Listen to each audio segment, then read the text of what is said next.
Maayong adlaw na usab kanatong tanan mga kahigalaan ug mga kaigsuonan. Ani ana usab kita sa atong tulumanon ang doktrina sa Biblia.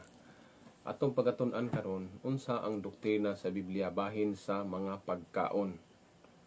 Una natong teksto mga higala atong tan-awon.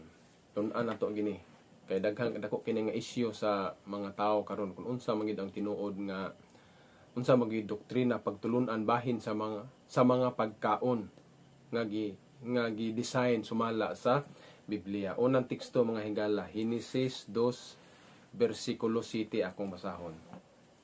Nag-ingon, o giumol ni Yuba nga Diyos ang tao gikan sa abog sa yuta, o gihuypan niya sa mga buho sa iyang ilong sa ginhawa sa kinabuhi, og ang tao nahimong kalag nga may kinabuhi. Sa dihang naan ang tao gihimo sa Ginoo, unsa may original nga pagkaon sa tao atong tan-awon. Atras ang tagamay, Genesis 1:29 nag-ingon, akong basahon.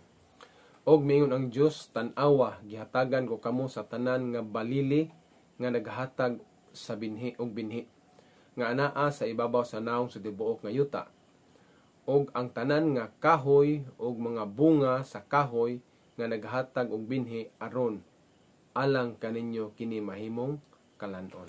Ang original nitong pagkaon kaniadto mga igsoon o mga kahigalaan, balili mo ng mga utanon, bunga sa kahoy og mga liso, fruits, nuts and vegetable. Mo na ato ang mga original gyud nga pagkaon. Apan ang Ginoo nag-design na gidaan nga kung maabot ang panahon nga ang tawo mokaon og karne, iyan ang gidesign daan sa sinugdanan pa lang yun. Unsa ang mananap nga buhi nga arang nato pwede nato kaunon, ug ang mga manap nga buhi nga dili nato arang kaunon. Atong tan-awon ang Biblia. Atong tan-awon Levitico 11:46 og 47. Akong basahon. Kini mao ang balaod sa mga mananap. Naay balaod ang Ginoo bahin sa mga mananap. Og sa mga langgam, og sa tanan nga buhi nga nagalihok sa mga tubig. Og sa tanan nga mananap nga nagakamang ibabaw sa yuta. Sa pagbuhat pa lang ani higala na ana. Sa pagbuhat sa kalainan, sa taliwala, sa mahugaw og sa mahinlo. Ang Ginoo naghimo og mananap nga hugaw og hinlo. Og sa tiniwala sa mga mananap nga buhi nga arang makaon, og ang mga mananap nga buhi nga dili arang makaon. Sa sinugdanan pa lang mga higala, ang Dios nagbuhat og mga mananap nga arang makaon og mananap nga dili arang makaon. Unsa maning mga ato ning ilhon mga higala, unsa maning mga mananapa nga gi-design sa Ginoo nga pwede natong kaunon atong tan-awon ng Biblia. Deuteronomio 14:4 paingon sa 6. Akong basahon. Kini mao ang mananap nga pagakanon ninyo. Ang design sa Ginoo nga pagkanon nato nga mga mananap. Ang baka, ang karniro, ug ang kanding. Ang sirvo, ug ang kurso, ug ang lagsaw, ug ang uso. Unicornyo, ug ang baka nga ihalas, ug ang kanding nga ihalas. Ang tagsa-tagsa ka mananap nga nabahin ang kuko, ug nagbaton sa kuko nga napikas sa duha, ug ang mga nagapangusap sa kinaon sa tiliwala sa mga mananap kana pagakanon ninyo. Ang ilhanan dahil sa mananap nga atong kanon, kanang buak ang kuko, unya naga pangusap. Sama sa gisulti dinhi, sama sa kanding, baka, kabaw, kaunta, nganuman. Buak ang kuko, unya nagpangusap mo ng mga pagkauna nga at gidesign sa Ginoo nga ato ang kanon. Unya, og napoy mananap nga wa ta makaila, ang ilhanan na ginato nga pwede nato na kanon kanang magkuyog ng duha. Kanang buak iyang kuko, unya ikaduha, naga pangusap.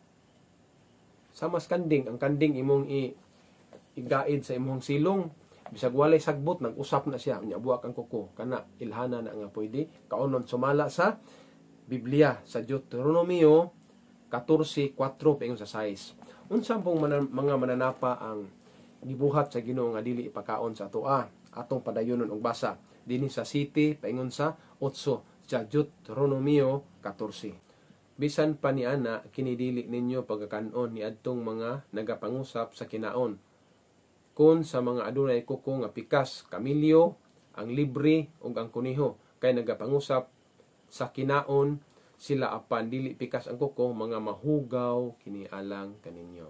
8. Og ang baboy mao ni highlight sa atong pagtuon karon. Og ang baboy kay pikas ang kuko apan wala magausap sa kinaon mahugaw kini alang kaninyo. Gideklarar gyud sa Biblia nga ang baboy hugaw. Sa unod nila niini dili kamo magkaon, dili usab kamo maghikap sa ilang mga lawas nga patay. Ang baboy igsoon, mga higala, dili ipakaon sa Ginoo kay hugaw. Ang Biblia mo'y gadeklarar hugaw. Pero walay rason unsay nakapahugaw. Muna nga higala na pugos ko og research unsa man nakapahugaw sa baboy. Kay ang Biblia nag-ingon hugaw, pero walay rason unsay nakapahugaw. Dinhi sa sayo naman kay pag-research, akong gitan-aw diri higala sa Google. Unsay nakapahugaw sa baboy, ingon dinhi common internal parasites of swine, pork or pigs. Ni higala. Mo ni ang mga hugaw nga na siyang lawas. Large ringworm. Dayon whipworms. Nodular worms. Threadworm. Kidney worms. Lungworms. Mao na ang mga bakterya nga naa sa baboy. Mo din nakapahugaw sa baboy. Dili day ang pagtrabaho. Kaya ang pagtrabaho na limpyuhan, kiskisan, lapwaan, dili hugaw ang pagtrabaho. Built-in sa ang lawas nga hugaw siya. Kay tungod ining mga bakterya nga na siyahang lawas. Protection po na niya. Kaya ang baboy manggod gitawag siya sa English og scavenger. Tigkaon sa mga hugaw mo nang gitagaan siya built-in sa Ginoo nga kaning mga kagawa para kung makakaon siya hugaw nga pagkaon, dili siya madaot kay naman siya bakterya nga kining Trichinella, kining mga bakterya nga moaway pud sa mga mahugaw, makaon niya nga mga hugaw. Unsa pay nagkapahugaw sa baboy niya pahigala. Sa Google gihapon akong gi-research. Thus when pork isn't cooked through to its proper temperature, there's a risk that those bacteria and parasites will survive and be consumed. This can make you very sick. One parasite found in pork is Trichinella spiralis, a roundworm which causes an infection called trichinosis. Mo nang bakterya ha higala. Ingon pag din hiyo. Trichinosis is caused by the larva of the Trichinella roundworm. The parasite worm is often found in animals that eat meat. Pigs are only pigs or swine or pork are one of the most common carriers of this parasite. Mo na nga ang baboy di ay ang sinsya mo ay nagpamatuod nga ang baboy hugaw. Ang Biblia na ingon nga hugaw dili pakaon pero walay rason. Diri na to mabasa sa atong gi-research nga ang nakapahugaw ni sa baboy itong kay na siya mga bakterya sa iyang lawas. So, mauna nga makakauntag baboy kay ang kining Trichinella nga bakterya ang kinaiya niya pag makaon nimo ni tigpaandar ni sa imong sakit. Pananglitan imong sakit wa na mo andar. Imong arthritis okay na unta ni kaon kag baboy mo andar ang imong arthritis. Nganuman tigpaandar mi siya sakit. Mao bitaw na nga kung naay gikan sa ospital, bag-og yung gawas sa ospital, unsa gyud ipahinumdom sa doktor, likay gyud pagkaon ang baboy. Kay nahibalo ang doktor nga kung makaon niya ng baboy, mabughat siya og magsakit gyud siya. Munang palikayan na og di pa og makaayo pa nganong palikayan mas doktor og gikan ta sa ospital. Kay nahibalo ang doktor nga makadaot. Ang Biblia nagdeklarar nga ang baboy hugaw. Nya ang science pod suporta nga hugaw gid siya. Muna nga dili ipakaon sa Ginoo. Unsa pag yung nga mga pagkaon ang gidesign sa Ginoo nga dili nato kaunon. Anhin na punta sa mga isda. Padayon nato basa ang 9 og 10 sa Deuteronomio 14:9 og Jis nag-ingon, sa tanan nga mga anaa sa tubig kini pagakanon ninyo. Ang tanan nga adunay kapay ug hingbis pagakanon ninyo. Ang ipakaon sa Ginoo diha sa tubig, sa dagat o sa suba kanang naay kapay nya naapoy hingbis. Jis ug ang bisan unsa nga walay kapay ug himbis dili kamo magakaon, mahugaw kini alang kaninyo. Gideklarar po sa Biblia nga ang walay kapay ug himbis hugaw. Kay sama ba nga sumala sa mga sa science ilang gi-explain nga unsa man ginakapahugaw sa isda nga walay himbis o sa isda nga naihimbis. Ang isda nga dahil nga naihimbis, langoy-langoy siya, unya taptan siya og bakterya. Pagtapos sa bakterya, dito rataman sa himbis. Kaya na mahimbis. Unya, pag before nato nalutoon, sa di pa nato kaunon, himbisan mo nato na. Muna nga, matangtang gid siya. Ug naay bakterya nga nakakupot dito sa himbis, himbisan man siya. Usa siya lutoon. So kung minimal gyud, gamay ra gyud siya ug naa manggali bakterya, pero di gyud pareha sa isda nga himbis. Kay isda nga himbis, langoy-langoy pag sud sa pilit sa bakterya, maabsorb siyang lawas kay wa man siya proteksyon. Kanang himbis proteksyon na sa isda. Muna ang Ginoo hibaloon sa ipakaon sa tuwa. Kana gyung mga isda nga naay himbis. Nganuman, naay proteksyon ang isda nga himbis. Di kay siya mas hugaw gitong isda nga walay himbis. Nya ang isda pun nga walay himbis, wala siya mura bag tao ba nga nisugok anang kabugangan nga gahukas, daghan gyud kay siya samad, daghan siya dapaw, pero nagkasuot kag sanina, naka-jacket pa ka, sugok kag mga kuan naay proteksyon imong lawas. So mao nay kalainan anang mga pagkauna di ay. No. Ngano man gyud nga gidesign man gyud sa Ginoo nga kanang pakaunon tag mga maayo. Unsa di purpose sa Ginoo? Unsa di katuyuan na sa Ginoo para sa ato atong tan-awon? 3 Juan 2 kay kanang ikatulong Juan usa na ka kapitulo atong tan-awon. Akong basahon.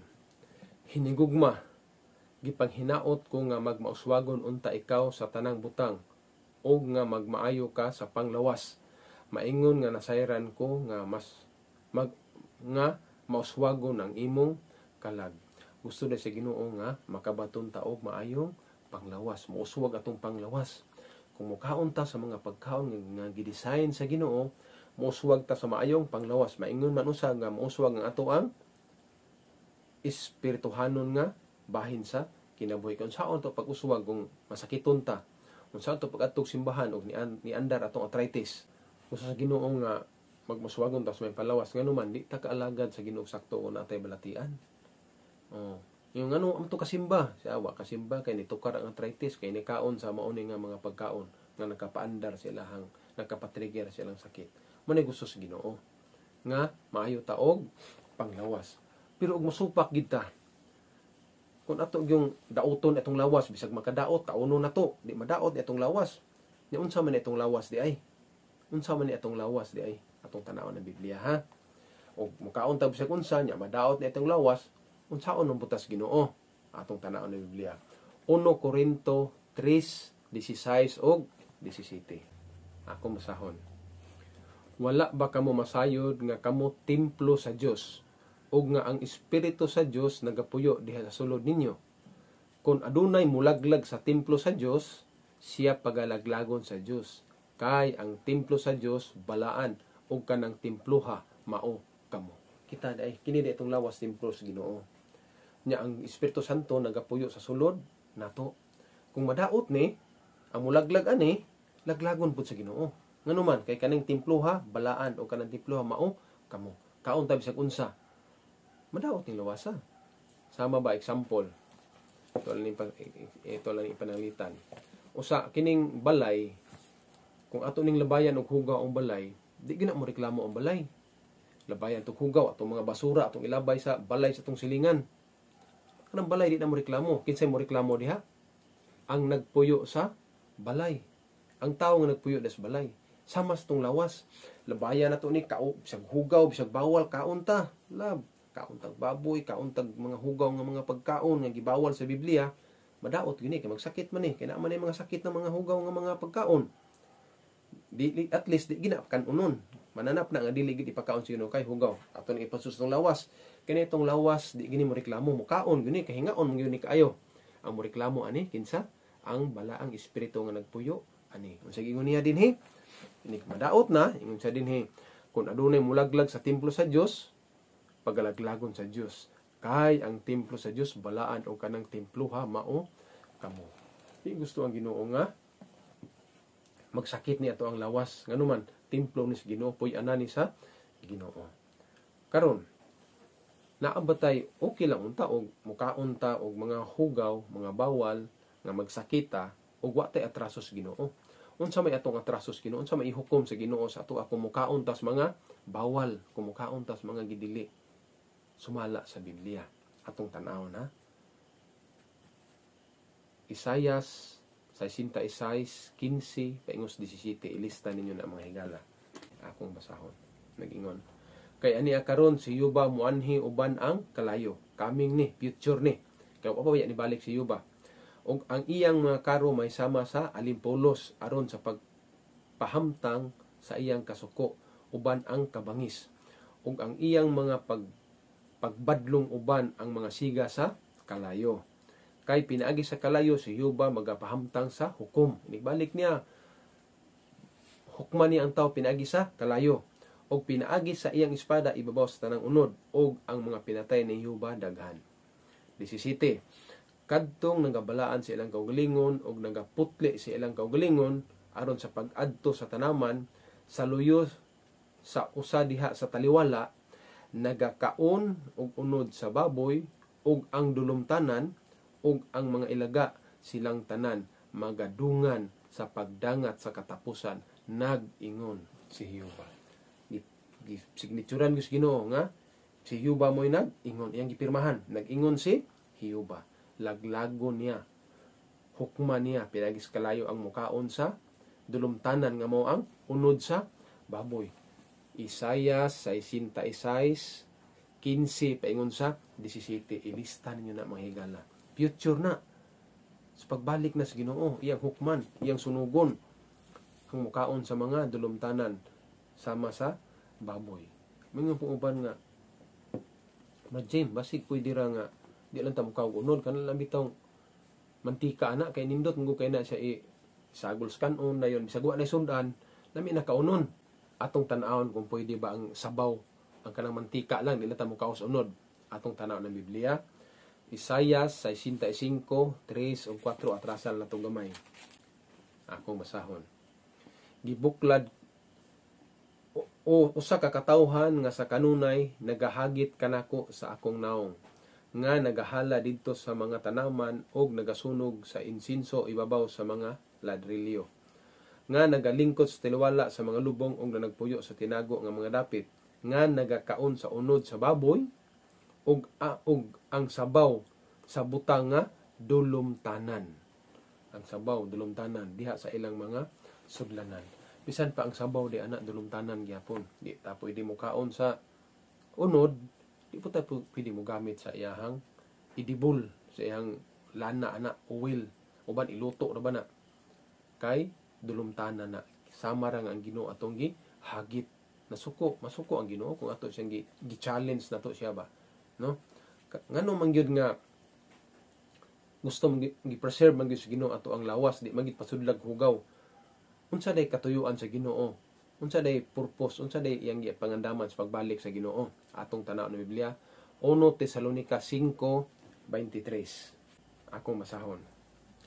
Ang Dios sa kalinaw magabalaan unta sa inyong tibuok nga pagkatao ug ang inyong bug-os nga espiritu kalag og lawas pagabantayan unta nga kini dili masalawayon inig abot sa atong Ginoong Hesukristo. I-preserve na to niya kalag lawas og espiritu nga dili mahimong salawayon sa pagbalik sa Ginoo. Mahimo man ni nga madaot kung atong sudlag mga hugaw ang ipakaon nato ani nga lawas samtang nagpaabot sa Ginoo para ma-preserve atong kalag lawas ug espiritu katong gi-design sa Ginoo nga mga pagkaon nga atong mabasa sa Biblia. Muna giingon sa katapusan ng teksto nag-ingon sa 1 Corinto 10:31 atong tanawon. Akong masahon.